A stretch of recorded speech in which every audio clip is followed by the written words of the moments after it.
Hello friends, मेरा नाम है हिमांशु और आप मेरे यूट्यूब चैनल एग्ज़ाम क्रिएटर पे। आज का टॉपिक है हमारा फाइनेंशियल मार्केट। इससे पहले हमने बजट और डिमांड सप्लाई सब चीज़ें पढ़ लिया, तो अब हम पढ़ते हैं फाइनेंशियल मार्केट। तो सबसे पहले हमको यहाँ पर समझना होगा कि मार्केट क्या होता है। मार्केट के अंदर फाइनेंशियल मार्केट भी आता है। लेट सपोज दो आदमी एक्स और वाई। एक्स क्या करता है कि वो प्रॉमिस करता है कि 10 मार्च 2021 को वो वाई को कितने रुपए देगा, 100 रुपये देगा, जो कि वाई के लिए क्या हो गया, लोन हो गया। और यहाँ पे उसके लिए इस चीज़ सिक्योरिटी होगी। अगर हम बात करते हैं फाइनेंशियल मार्केट की। फाइनेंशियल मार्केट में दो तरीके से आपके मार्केट आता है। पहला होता है मनी मार्केट और दूसरा होता है कैपिटल मार्केट। अगर मैं बात करूँ मनी मार्केट में, मनी मार्केट 1 साल से कम का होता है और कैपिटल मार्केट हमारा 1 साल से ज़्यादा का होता है। जहाँ पे मनी मार्केट के अंदर हमारा टी बिल, इसको बोलते हैं हमारा ट्रेजरी बिल बोलते हैं, commercial paper, certificate of deposits, call money, notice money, liquidity adjustment facility, ये सब चीज़ें आती हैं। इसको ये कौन कंट्रोल करता है? ये कंट्रोल करता है सेबी। और यहीं पे अगर हम बात करें कैपिटल मार्केट की, तो ये 1 साल से ज़्यादा का होता है। तो सबसे पहले हम बात करते हैं कि ट्रेजरी बिल होता क्या है। अगर ट्रेजरी बिल की बात करूँ, ये गवर्नमेंट इशू करता है ट्रेजरी बिल। ट्रेजरी बिल कौन इशू करता है? गवर्नमेंट।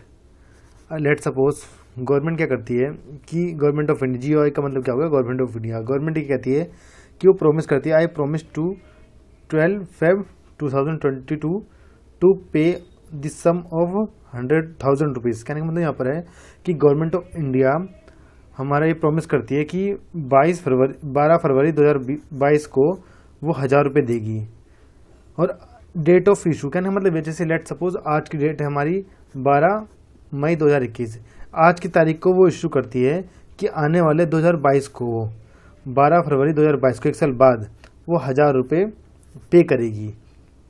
इसका क्या मतलब यहाँ पर ये हो गया कि यहाँ पर अब वो ये जो पेपर है, ये पेपर गवर्नमेंट इंडिया 9,000 रुपये में खरीदती है और कहने का मतलब है कि 1,000 रुपये बेचती है। इसका कहने का मतलब यहाँ पर हो गया कि कम में खरीदती है और ज़्यादा में क्यों बेचती है, क्योंकि उसको लेट सपोज गवर्नमेंट को भी जरूरत है 1,000 रुपये की, 9,000 रुपये की। तो अभी 9,000 रुपये में इस बिल को खरीद लेगी, 9,000 रुपये ले लेगी लोगों से। और उसके बाद क्या करेगी, 1 साल के बाद वो लोगों से कहेगी कि हम आपको 1,000 रुपये देंगे। यानी कहने मतलब हम आपको 10,000 रुपये देंगे। 10,000 रुपये देंगे कहने मतलब हो गया कि हम आपको 1,000 रुपये एक्स्ट्रा देंगे। अब इसको मैच्योरिटी डेट, हम जिस तारीख को देंगे उस तारीख को क्या बोलेंगे, मैच्योरिटी डेट बोलेंगे।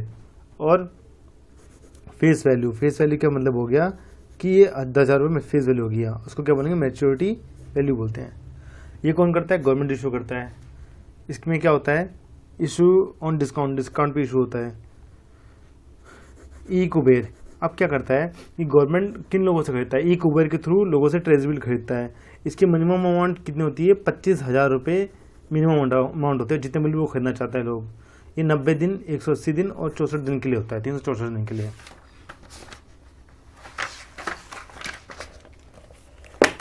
अब हम बात करेंगे कमर्शियल पेपर की। कमर्शियल पेपर क्या होता है? ये डेब्ट इंस्ट्रूमेंट होता है। ये कौन करता है? कंपनी इशू करती है। जैसे प्राइवेट पब्लिक कंपनी जो होती हैं ये इशू करती हैं। अब इशू ऑन डिस्काउंट पे होता है। This can be bought any person, company, financial institution. और यहाँ पे क्या होता है, ये 1 साल के लिए कम के लिए होता है। और ये सब इसको कंट्रोल कौन करता है? इन कंपनियों को इसको कंट्रोल करने वाले भी होना चाहिए, वरना अगर ये लोग कंट्रोल नहीं करे तो पैसे लेके भाग भी सकते हैं। इसको कंट्रोल करता है आरबीआई। अब बात करेंगे सर्टिफिकेट ऑफ डिपॉजिट्स की। ये होता है फाइनेंशियल इंस्टीट्यूशन होता है। इसके अंदर 2 चीज़ आती है, बैंक और नॉन बैंकिंग आता है। नॉन बैंकिंग को हम क्या बोलते हैं? एनबीएफसी। जैसे मन्नापुरम गोल्ड लोन, ये नॉन बैंक हो गया। ये कौन? फाइनेंशियल इंस्टीट्यूशंस होते हैं। ये क्या होंगे, खरीदते कौन है? फाइनेंशियल इंस्टीट्यूशन खरीदते हैं। डिस्काउंट भी क्या आता है? 1 साल से कम होता है। अब बात करेंगे कॉल मनी की। कॉल मनी क्या होता है? 2 बैंकों के बीच में होता है, बिटवीन बैंक, 2 बैंक के बीच में होता है और 1 दिन के लिए इशू किया जाता है। अब यहाँ पे कहने का मतलब होता है, अब दूसरा क्या होता है? Notice money. नोटिस मनी भी क्या होता है? हमारा बैंकों के बीच में होता है, लेकिन ये 1 दिन के लिए नहीं होता है, 1 से 14 दिन के लिए होता है। और कॉल मनी हमारा 1 दिन के लिए होता है और नोटिस मनी 1 से 14 दिन के बीच में होता है, 1 दिन से ज़्यादा। अब लिक्विडिटी एडजस्टमेंट फैसिलिटी LAF का मतलब क्या होता है, यहाँ पर रेपो रेट और रिवर्स रेपो रेट की बात करेंगे। अब आपको मैंने रेपो रेट और रिवर्स रेपो रेट पढ़ा ही दिया है, तो आप मेरे पुराने लेक्चर देख लीजिए। अब हम बात करेंगे कैपिटल मार्केट की। कैपिटल मार्केट की बात करूँ, यहाँ पे क्या होता है, मार्केट वेयर जहाँ पे securities traded have maturity of more than 1 year, जहाँ लेन देन की गई प्रतिभूतियों की प्रगति 1 वर्ष से अधिक। कहने का मतलब होता है कैपिटल मार्केट में क्या होता है कि जो 1 साल से ज़्यादा की लेन देन होती है उसको क्या बोलते हैं, कैपिटल मार्केट। और हमारा मनी मार्केट क्या होता है, 1 साल से कम का होता है। अब कैपिटल मार्केट क्या होता है, हमारा 2 तरीके का होता है कैपिटल मार्केट। पहला होता है प्राइमरी मार्केट और दूसरा क्या होता है, सेकेंडरी मार्केट। अगर हम प्राइमरी मार्केट की बात करूँ तो इसमें क्या होता है, IPO, FPO, राइट इशू, ये 3 चीज़ आता है। और सेकेंडरी मार्केट की बात करूँ उसमें क्या होता है, शेयर मार्केट आता है। स्टॉक एक्सचेंज के अंदर शेयर मार्केट होता है।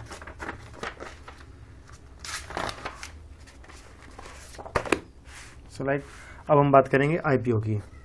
अगर हम IPO की बात करेंगे, लेट सपोज कि यहाँ पर एक कंपनी जिसका ABC प्राइवेट लिमिटेड कंपनी है, अब उसको 20,000 रुपये की जरूरत है, तो वो क्या करेगी, लोन लेगी। 10,000 का लोन ले लिया, अब बचे 10,000 रुपये।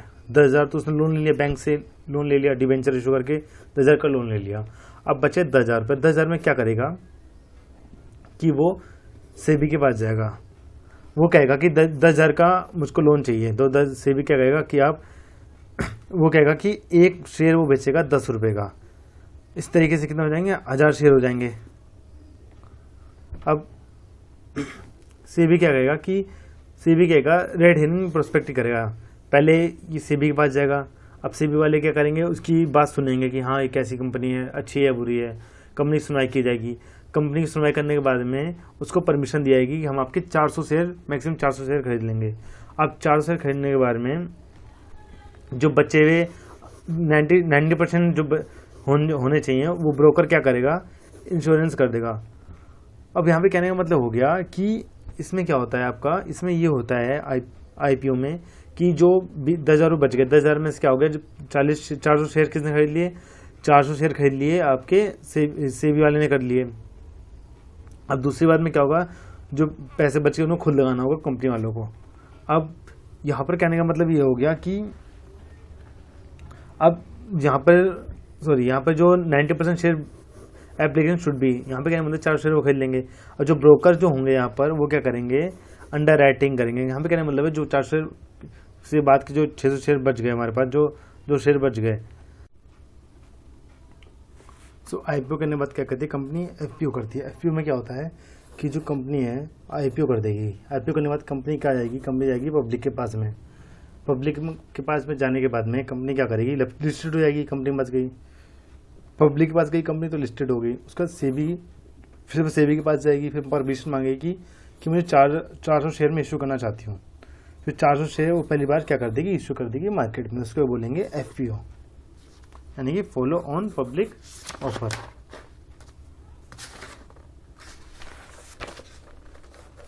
अब बात करेंगे हम राइट इशू की। राइट इशू में क्या होता है कि लेट सपोज कंपनी को 2,000 रुपये जो होते हैं, फिर कंपनी ने क्या करा कि 200 शेयर इशू कर दिए मार्केट में। अब 200 शेयर उन्हीं लोगों को इशू करेगी जो लोग को पहले किया गया था इशू, उन्हीं को 200 शेयर भी इशू कर देगी। तो इसलिए राइट किसका हो गया, राइट हो गया उन लोगों का जिन लोगों ने पहली बार अपना शेयर खरीदा था कंपनी से, तो उनका क्या हो गया, राइट इशू।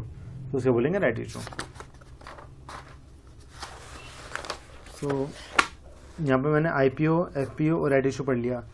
तो फिर नए शेयर जारी करेगी। इसे सब करने के बाद में अगर कंपनी को और अगर शेयर की जरूरत होगी फिर नए शेयर इशू करेगी पहली बार, तो उसको क्या बोलेंगे, प्राइमरी मार्केट बोलेंगे। अब हम बात करेंगे सेकेंडरी मार्केट की। सेकेंडरी मार्केट क्या होता है, फिर जब अब ये सब इशू करने के बाद में अगर फिर क्या होगा, कंपनी फिर नए सिरे से अगर शेयर इशू करेगी तो उसको बोलेंगे सेकेंडरी मार्केट बोलेंगे। स्टॉक एक्सचेंज में शेयर मार्केट करेगी तो।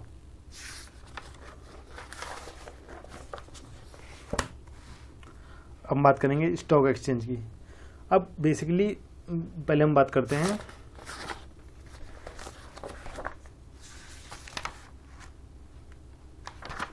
तो यहाँ पर क्या होता है कि स्टॉक एक्सचेंज में दो तरीके स्टॉक एक्सचेंज होता है, Bombay stock exchange, national stock exchange. सबसे पहले बात करेंगे बॉम्बे स्टॉक एक्सचेंज की।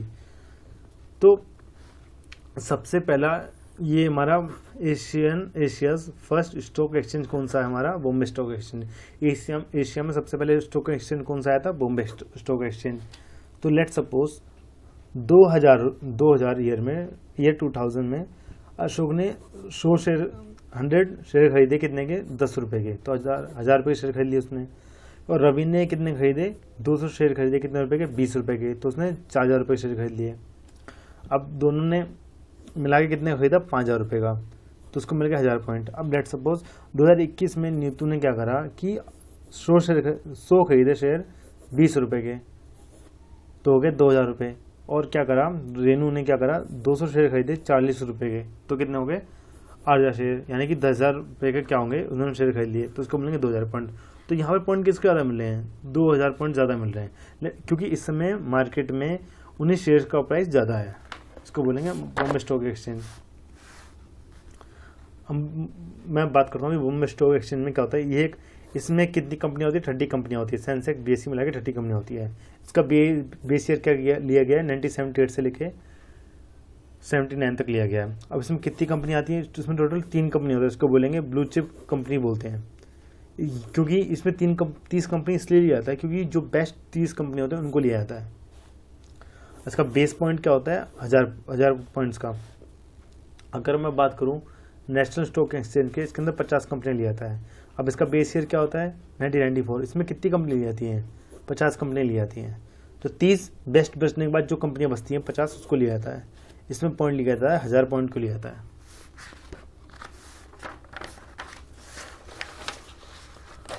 अब पॉइंट्स को कैसे याद रखना पड़ेगा, पॉइंट्स को याद करने के लिए क्या होता है कि इसमें बुल का मतलब होता है जब स्टॉक मार्केट एकदम से ऊपर जाता है, उसको बोलेंगे बाजार में अच्छा तेजी आना, बाजार अच्छा होना, बाजार ग्रो करेगा, तो उसको बोलेंगे बुल।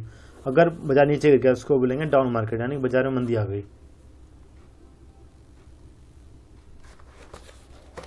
तो अब हम बात करेंगे अनएम्प्लॉयमेंट की। अनएम्प्लॉयमेंट में क्या होता है कि यहाँ पे एक सिचुएशन है जहाँ पे लोग काम तो करना चाहते हैं लेकिन लोगों को काम नहीं मिलता, उसको क्या बोलते हैं, अनएम्प्लॉयमेंट। और अनएम्प्लॉयमेंट क्या होता है कि जितने हमारे भारत में जनसंख्या है, पॉपुलेशन है 15 उम्र से लेकर 65 साल तक की, उनमें से जितने लोग काम नहीं करते उनको डिवाइड करेंगे, उनको क्या बोलेगा, अनएम्प्लॉयमेंट। रेशो निकल जाएगा। अब बात करें कैलकुलेशन, अनएम्प्लॉयमेंट की कैलकुलेशन कौन करता है, CSO, जो कि है सेंट्रल स्टैटिस्टिकल ऑफिसर। और NSO कौन है, जो NSO क्या करता है, नेशनल सैंपल सर्वे ऑर्गेनाइजेशन। अब इन दोनों को मर्ज करके एक कंपनी बना गई जिसको बोला NSO। अब ये कैलकुलेशन करता है, नेशनल स्टैटिस्टिकल ऑफिस किसी कैलकुलेशन करता है, अनएम्प्लॉयमेंट की कैलकुलेशन करता है। अब ये कैलकुलेट कैसे किया जाता है अनएम्प्लॉयमेंट, 1972 में क्या हो गया, एक कमेटी बनी, इसका कमेटी का नाम क्या था, भागवती कमेटी। उन्होंने 3 तरीके से मेजर किया फॉर्मूला, अनएम्प्लॉयमेंट को कैलकुलेट करने के लिए 3 तरीके से मेजर किया। पहला था यूजुअल स्टेट्स, वीकली स्टेट्स, तीसरा डेली स्टेट्स। अब यूजुअल स्टेट्स में लास्ट के 365 दिन देखेंगे। If a person is not employed for a single day, not work day. यहाँ पे कहने का मतलब यहाँ पर ये होता है, यूजुअल स्टेटस में क्या होता है, 365 दिन के अंदर अगर इंसान को एक भी दिन काम ना मिला हो, 15 से 65 साल की उम्र के लोगों में से किसी भी एक को एक दिन के लिए भी काम ना मिला हो 365 दिन के अंदर, उसको बोलेंगे यूजुअल स्टेट्स। अब वीकली स्टेट्स का मतलब होता है कि जिसने last week do not get single, यहाँ पे कहने का मतलब लास्ट वीक में, एक सप्ताह के अंदर में जिसने एक भी दिन काम ना किया उसको बोलेंगे वीकली स्टेट्स। अब डेली स्टेट्स का मतलब क्या हो गया, जिसने लास्ट सिंगल डे, हमें लास्ट दिन जिसने एक भी लास्ट दिन उसने काम ना किया हो, लास्ट दिन में एक भी घंटे उसने जिसने काम ना किया उसको बोलेंगे डेली स्टेट्स। अब कितने तरीके अनएम्प्लॉयमेंट होते हैं, 5 तरीके होता है। पहला होता है सीजनल एम्प्लॉयमेंट। सीजनल एम्प्लॉयमेंट क्या होता है कि इंडिया में पाया जाता है। सीजनल एम्प्लॉयमेंट में क्या होता है, जैसे अब लेट सपोज गर्मी के टाइम पे क्या मिलेगा, आइसक्रीम, तो लोग आइसक्रीम का काम करने लग जाएंगे। अब ठंडी के टाइम में तो आइसक्रीम बेचना नहीं पड़ेगा, तो ठंडी के टाइम में वो अनएम्प्लॉयमेंट हो जाएंगे, इसको क्या बोलेंगे, सीजन अनएम्प्लॉयमेंट। अब बात करेंगे हम यूजुअल एम्प्लॉयमेंट की। तो कैजुअल एम्प्लॉयमेंट में क्या होता है, डिपेंड ऑन मूड। यहाँ पे लोग अब डिपेंड कहने मतलब लोगों के मूड पे डिपेंड करता है कि वो काम करेंगे नहीं करेंगे। स्ट्रक्चरल अनएम्प्लॉयमेंट का मतलब होता है इकोनॉमिकली चेंज। अब डिस्गस्ड अनएम्प्लॉयमेंट की बात करूं तो let suppose disguised unemployment agriculture का लैंड है जिसमें 5 लोगों की जरूरत है, लेकिन काम कितने, 5 जरूरत है 2 लोगों की, लेकिन काम कितने कर रहे हैं, 5 लोग। मतलब प्रोडक्शन तो उतने हो रहा है लेकिन काम कितने करें, ज़्यादा लोग करें, तो उसको बोलेंगे यहाँ पे छिपी बेरोजगारी। यहाँ पे दिख तो रहा है हमें कि एम्प्लॉयमेंट ज़्यादा है लेकिन है नहीं। जहाँ where more people are engage in a competitive lows task maximum found in India. कहने का मतलब यहाँ पे है कि थोड़ी सी जगह में ज़्यादा लोग काम कर रहे हैं, लोग जो होता है कम की लेकिन लोग ज़्यादा काम कर रहे हैं, लेकिन दिख रहा है हमें क्या कि सारे लोग काम कर रहे हैं, सारे लोग एम्प्लॉयड है, लेकिन ऐसा नहीं है। उसको बोलेंगे डिस्कस अनएम्प्लॉयमेंट। अब सेकंड अनएम्प्लॉयमेंट क्या होता है कि ये यहाँ पर हमारा क्या आ गया कि ये हमारी क्या होता है जीडीपी चल रही है ऊपर कभी नीचे ऐसे चलती है, इसको बना लिया हम उसमें बना लिया, एक लाइन बना लिया। अब यहाँ पर क्या होगा लोग, हम बात करेंगे पॉवर्टी की। पॉवर्टी में क्या होता है जहाँ पर जो लोग होते हैं वो अपनी बेसिक नीड्स को ही फुलफिल नहीं कर पाते, तो उसको हम क्या बोलेंगे, गरीबी। बेसिक नीड्स का मतलब होता है मूलभूत आवश्यकताओं को वो पूरा नहीं कर पाते, उसको क्या बोलेंगे हम, गरीबी। तब इसकी कैलकुलेशन कौन करता है, नीति आयोग करता है इसकी कैलकुलेशन।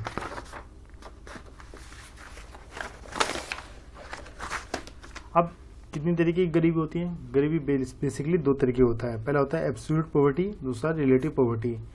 यहाँ पर कहने का मतलब होता है कि एब्सोल्यूट पॉवर्टी की बात करें तो यहाँ पर होता है minimum needs are not fulfilled. कहने का मतलब होता है एब्सोल्यूट पॉवर्टी में जब हमारे पास न्यूनतम आवश्यकताएं पूरी नहीं हो पाती, बेसिक नीड्स हमारी पूरी नहीं हो पाती, इसको क्या बोलते हैं, जैसे रोटी कपड़ा और मकान पूरी नहीं हो पाए, इसको बोलेंगे एब्सोल्यूट पॉवर्टी।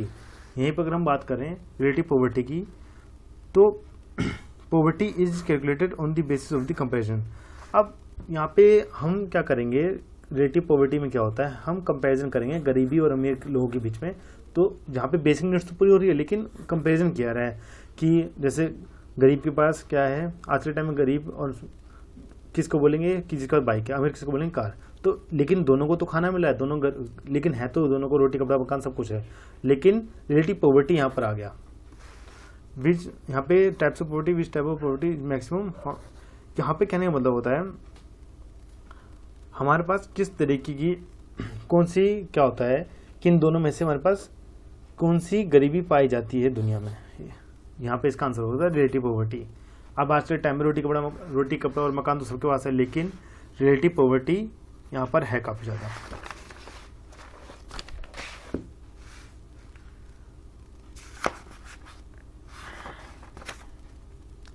अब अभी की अगर हम बात करेंगे करंट में पॉवर्टी की बात करें तो ये कौन सी कमेटी कर रही है, सुरेश तेंदुलकर कमेटी ही क्या कर रहा है इस समय, कैलकुलेट कर रहा है। इस समय जो गरीबी, इस समय जो पॉवर्टी की कैलकुलेशन कौन सी कमेटी हो रही है, कर रही है सुरेश तेंदुलकर कमेटी। अगर हम बात करें एब्सोल्यूट पॉवर्टी की तो ये हमारे ज़्यादातर किसके होता है, डेवलपिंग कंट्रीज जैसे पाकिस्तान, इन कंट्रीज में ज़्यादा होता है। अब 1972 में क्या हो गया कि एक कमेटी आई जिसका नाम था रथ डाडकर कमेटी। ये किसके बेसिस में गरीबी की बात करते हैं, कैलोरीज की बेसिस पे। यहाँ पे ये कहते हैं कि हमारे पास मिनिमम कितनी कैलोरीज होनी चाहिए, 2250 कैलोरीज होनी चाहिए अंडर पॉवर्टी आने के अंदर। यानी कहने का मतलब होता है अगर 1972 में कोई मेजरमेंट तो था नहीं, इसलिए उन्होंने क्या करा कि गांव में, शहर में, रूरल में, अर्बन एरिया में, दोनों जगह में उन्होंने क्या कहा 2250 कैलोरीज के अगर नीचे किसी की हो गई तो वो किसके अंदर आ गया, पॉवर्टी के अंदर आ जाएगा। अब 1979 में क्या हुआ कि 1979 में वाईके अलगर कमेटी आई जिसमें कैलोरीज को बांट दिया। उन्होंने कहा जो गांव में जो है रूरल एरिया में उनके पास कितनी कैलोरीज होनी चाहिए, 2500 कैलोरीज होना चाहिए, और शहरों में अर्बन एरिया में 2200 कैलोरीज इतनी होनी चाहिए। अगर इसके नीचे अगर हुआ तो क्या हुआ, गरीबी के अंदर आ गया। अब आप ये कहोगे कि गांव में 2250 क्यों, 2500 क्यों, और शहर में 2200 क्यों, वो इसलिए क्योंकि गांव में लोग ज़्यादा काम करते हैं इसलिए उनको कैलोरीज की ज़रूरत पड़ती है। तो यहाँ पर ही हो गया। अब 2006 में क्या हो गया, 2006 में इंडियन की पॉवर्टी कितनी थी, 29.06% थी इंडियन की पॉवर्टी। यहाँ पे सुरेश तेंदुलकर कमेटी आई जिन्होंने एक्सपेंडिचर के बेस में उन्होंने क्या करा, एक्सपेंडिचर के बेस में गरीबी को नापा, पॉवर्टी कैलकुलेशन की। उन्होंने कहा रूरल एरिया में, गांव में 25 रुपये से इनकी कम आय है तो वो गरीबी के अंदर आ जाएंगे, लेकिन और जो शहर में 43 के आय जिसकी कम है वो आ गया गरीबी के अंदर। अब 2014 में क्या हुआ, इंडियन पॉवर्टी कैलकुलेशन की गई तो यहाँ पर क्या है 33.9% अभी भी लोग कितने हैं गरीबी के अंदर में आते हैं।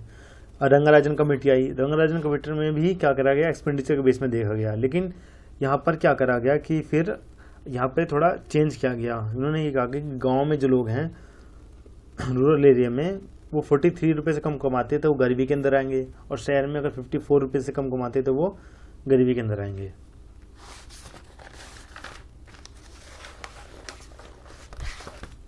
अब रिलेटिव पॉवर्टी की बात करें, रिलेटिव पॉवर्टी में क्या होता है, इसको किसके थ्रू हम दिखाते हैं, मैक्स और लोरेंज कर्व, मैक्स और लोरेंज कर्व को दिखाते हैं, जो कि 1901 में एक इकोनॉमिस्ट थे। उन्होंने लोरेंज कर्व में यहाँ पे इनकम की इनक्वालिटी के बेस पे उन्होंने क्या करा कि पॉवर्टी को दिखाया, रिलेटिव पॉवर्टी को।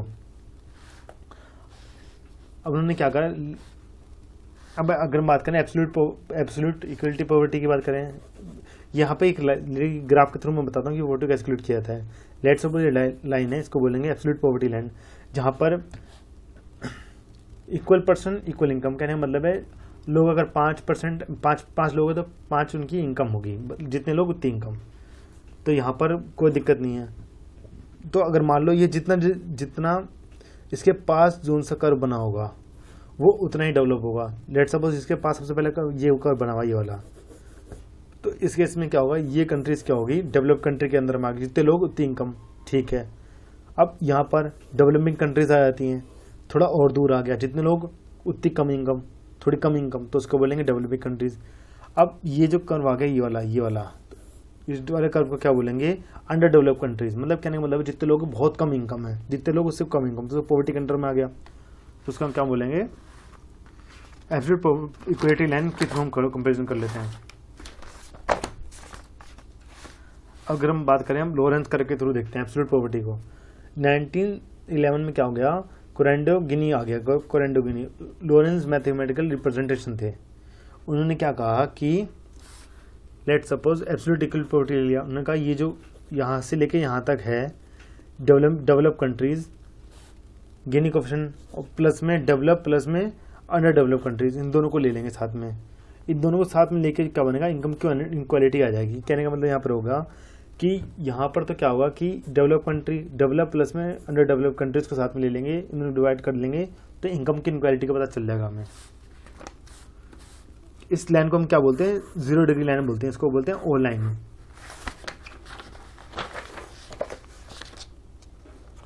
सो आज की क्लास यहीं पे खत्म होती है। सो आई होप आपको आज की वीडियो समझ आई होगी। अगर आपको इस वीडियो में कोई भी दिक्कत है तो आप प्लीज़ मुझे कमेंट कर सकते हैं। Thank you.